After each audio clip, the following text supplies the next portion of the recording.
হয়। সেই সময় হতে দেবী কামাখ্যা আজও অবস্থান করেন নীলাচলে।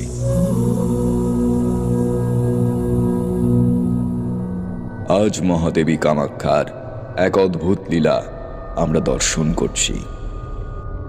সাধক তথা পূজারী কেন্দুকলাইয়ের ভক্তিতে তুষ্টা কামাখ্যা প্রত্যহ আরতির সময় স্বয়ং অবতীর্ণ হয়ে গর্ভগৃহে আরতির তালে তালে নৃত্য করতেন।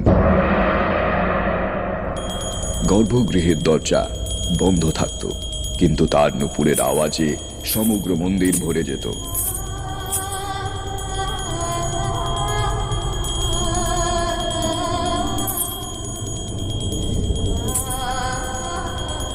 অন্যান্য পূজারীরা এই কথা কোচ রাজাকে বলে।